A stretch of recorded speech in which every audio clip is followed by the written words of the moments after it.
Well guys, it's that time of the year.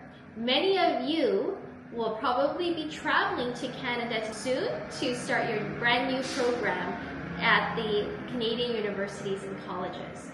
We wanted to go over some of the commonly made mistakes that students can make when coming to studying in Canada. We don't want you to make those, so let's get started.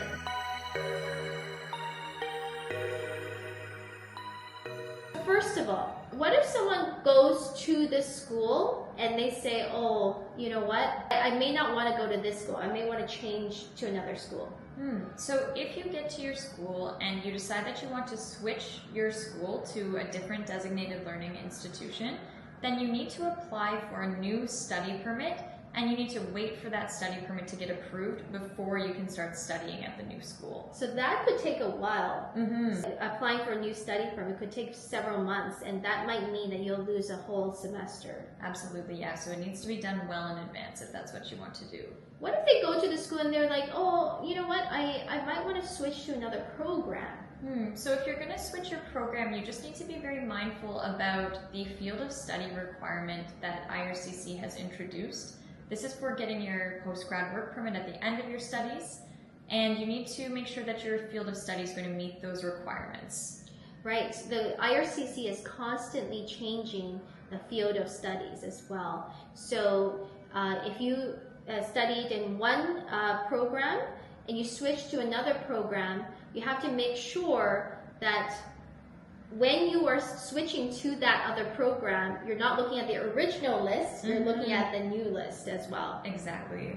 Let's say someone has started their program, but they are feeling a little overwhelmed. They're not doing as well as they were hoping to do in the program. Should they drop the classes so that their transcripts look better? This is a big area where we see a lot of students run into problems, and it's really important that while you're studying, you do study on a full-time basis. So if you're considering dropping courses or going part-time, it's actually better to take authorized leave from your school. And what that means is getting confirmation in writing from your school that you're allowed to take a leave of no more than 150 days from your program to be able to then later qualify for your postgrad work permit. So it's all about qualifying for your postgrad work permit. There's no point in going and studying part-time and having a nice transcript if you can't work afterwards with your postgrad work permit. What if they have part-time studies in the last semester just because they were missing one or two courses from before? So IRCC does make an exception for people in their last semester. They are allowed to study on a part-time basis. Okay, so what if someone's going to fail the course? If they stay and they just get a 0 on the final exam, and then later on they make up for it, can they still get the postgrad work permit? They can still get a postgrad work permit. So from an immigration point of view, it could be better to actually fail a course but not go part-time. It's better to be full-time with a 0 on your transcript than part-time. All right, let's talk about working while they are studying. So while you're studying on a full-time basis, you're allowed to work 24 hours off campus, but you need to check your study permit and look whether there are restrictions on your study permit. Sometimes people will get restrictions on their study permit, such as not allowed to work in healthcare or not allowed to work in childcare. And if you want to work in those fields, you do need to apply to amend your study permit to allow you to work there.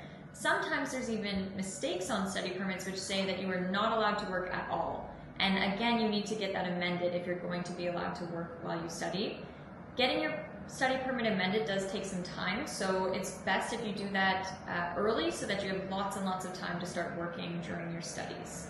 So if you have a restriction on your study permit saying that you're not able to work in healthcare or with children, you want to do that, why would they have that restriction on there? So IRCC has that restriction because they want people to do a medical exam before they start working in those fields, because it's, working with often vulnerable populations. They don't want any health care or health risks to those people. So you may have to do a medical examination. You will have to do one if you want to get those terms amended on your study permit. Okay. What about co-op work permits? Oftentimes, the officers at the visa post may forget to approve a co-op work permit, even though on the acceptance letter it did say that this person will be a need to work in a co-op program. What can they do then? So it is a common issue. We do see that people get their co-op work permit sort of forgotten about. If you get to Canada and you don't have your co-op work permit and you have a co-op semester coming up, you have to get your co-op work permit issued here in Canada before you're allowed to take that co-op semester. So if you're running into that problem, work with your school to figure out how you can manage your schedule and get your co-op work permit application submitted, because it often takes a while for them to get approved, and you want to be very proactive if you have that issue. Final takeaway. First, check your study permit and check your co-op work permit. These two things make sure that you're able to study and work where you need to do. Make sure you stay in school. Don't drop out of your classes, and make sure that you understand all of your common needs and your advice. If you need some advice, go to your international student college, the college or university, and come and talk to us if you have any questions. All the best. Have a great year.